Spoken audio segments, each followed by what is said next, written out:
চলতি বছরের আলোচিত অভিনেত্রীদের একজন তামান্না ভাটিয়া। সাক্ষাৎকারের শুরুতেই এলো তার সাম্প্রতিক সাফল্যের প্রসঙ্গ। তামান্না বলেন, বছরটা সুন্দরভাবে কাটিয়েছি। আরনমনাই 100 কোটি রুপির বেশি ব্যবসা করেছে। অন্য ভাষায় ডাব না করেই তামিল ছবির এত আয় সত্যিই দারুণ ব্যাপার। সিকান্দার কা মুকাদ্দার ছবির জন্য সবার প্রশংসা পাচ্ছি। ওটিটি ও প্রেক্ষাগৃহ দুই মাধ্যমের স্বাদ সমান উপভোগ করছি। সত্যি নিজেকে ভাগ্যবতী মনে করি। দক্ষিণের পাশাপাশি বলিউডেও এখন সমান তালে কাজ করছেন তামান্না, কিন্তু অভিনেত্রীর অনুযোগ বলিউড তাকে সেভাবে সুযোগ দেয়নি। তবে সিকান্দার কা মুকাদ্দার ছবির জন্য নির্বাচন করায় নীরজ পান্ডের প্রতি কৃতজ্ঞতা প্রকাশ করেন তিনি। তামান্না বলেন, এই ছবিতে কামিনী সিং হয়ে ওঠার জন্য নিজেকে সম্পূর্ণ ভেঙে চুরে নিয়েছিলাম। নীরজ স্যারের পাশাপাশি নেটফ্লিক্সকেও ধন্যবাদ জানাতে চাই। এরকম জটিল একটা চরিত্রের জন্য তারা আমাকে ভেবেছে, আমার প্রতি আস্থা দেখিয়েছে, এটাই তো বড় কথা। পরপর সাফল্য উদযাপন প্রসঙ্গে অভিনেত্রী বলেন, এটা শুধু আমার নয়, গোটা টিমের সাফল্য। আমি মনে করি একটা ছবি নির্মাণের পেছনে থাকে সবার মিলিত প্রয়াস। ছবি নির্মাণ মানেই দলগত কাজ, আর তাই এই সাফল্য সবার, আমার একার নয়।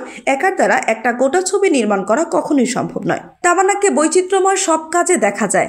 আজ কি রাত গানে যেমন আবেদনময়ী তামান্নাকে দেখা গেছে, নীরজ পান্ডের ছবিতে আবার তিনি গ্ল্যামারহীন।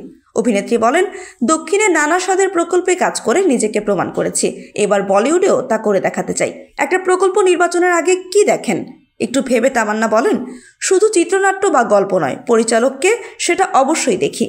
চিত্রনাট্য ভালো হওয়ার পাশাপাশি পরিচালকও ভালো হওয়ার প্রয়োজন, তাই পরিচালক আমার কাছে খুব গুরুত্ব পান।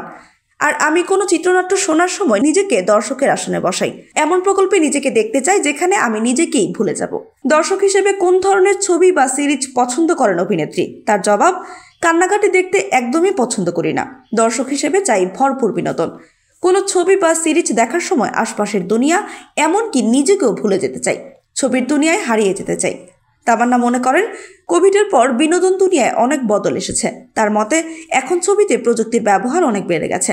প্রযুক্তির সঙ্গে আমাদের গল্প তাল মেলানোর চেষ্টা করছে। অনেকের মধ্যে এখন ওটিটিতে ভালো গল্পের বড়ই অভাব, তবে এই কথা মানতে নারাজ তামান্না। অভিনেত্রী জানান, তিনি একটা তেলুগু ছবির শুটিং শেষ করেছেন। এছাড়া ডায়না পেন্টির সঙ্গে একটি ওয়েব সিরিজে কাজ করেছেন। সাক্ষাৎকার শেষ আসে বহুল চর্চিত সেই প্রসঙ্গ, বিয়ে করছেন কবে? হালকা হেসে তামান্না বলেন, দিব্যি আছি, আবার বিয়ের কথা কেন?